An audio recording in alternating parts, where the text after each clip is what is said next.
Для пешеходов узкая тропинка. Видно, что они протоптали ее сами. А еще им постоянно приходится смотреть наверх, чтобы убедиться, что с крыш на них не упадет сосулька. Это улица 10-я Союзная Московского района. Именно он, а еще авиастроительные попали в зону критики по уборке территорий и наледи с крыш. Тротуаров здесь нет, везде узкие тропинки. Крыши домов обледенели. Каждый год ситуация одна и та же, сетуют местные жители. И так во многих районах Казани. Плохо. Тротуары вообще не убирают.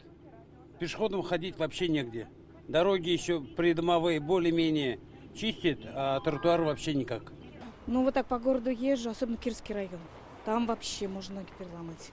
Это когда подходишь к улице Светлой, там, где вот эта стройка идет, это вообще какой-то кошмар. Это улица Тунакова. С крыш свисают сосульки. Местные жители уже не раз писали жалобы в народный контроль. Однако лед и ныне там. Дети ходят, взрослые, пожилые, конечно, опасно. Вот же там, видите, тоже можно увидеть. А у нас вообще, когда не чистят сосульки, у нас течет крыша. Иногда чистят. Знаете, у нас там на Восстании возле магазина полностью невозможно ходить. Мы обратились в управляющую компанию Московского района, которая сегодня попала в зону критики на совещании в мэрии. Тунакова 39, там угрозы от той наледи, которая находится сейчас, угрозу не представляет. А данную кровлю мы очистим в рабочем порядке после того, как закончим именно на домах с сопряженными тротуарами. По очистке тротуаров хочу сказать следующее.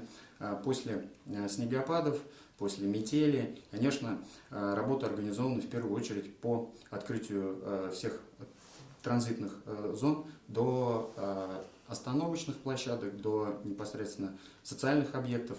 По той фотографии, которую вы показали, мы обязательно выйдем на место и с подрядной организацией все предметно посмотрим. Наряду с жилищниками Московского района в антирейтинге коллеги из авиастроительного. И в целом по городу замечаний больше. По словам специалистов АТИ, почти на треть выросли нарушения по содержанию дорог и тротуаров. За снежные свалки выписано 109 предостережений. Здесь нельзя говорить о штрафных санкциях, потому что мы даем в рамках моратория предостережения. Мы начали работу с 4 января. Порядка 200 уже замечаний по всему городу мы выявили, но эта работа, она продолжается. Судебная практика, она в отношении тех, кто не услышал наши требования. А суд, он обязывает устранить, причем мы используем институт Астрента. Это означает, что если суд принял решение обязать кого-то устранить в такой-то срок, за каждый день просрочки исполнения решения суда взимается плата до 5000 рублей в сутки. Мораториум, я еще раз говорю, но совесть никто не отменял. Так Ильсур Медшин призвал управляющие компании качественно исполнять свои обязанности. Их работу будут контролировать. Мэр призвал на помощь и горожан. Вижу, что замечаний меньше не стало, поэтому это повод для наших глав районов.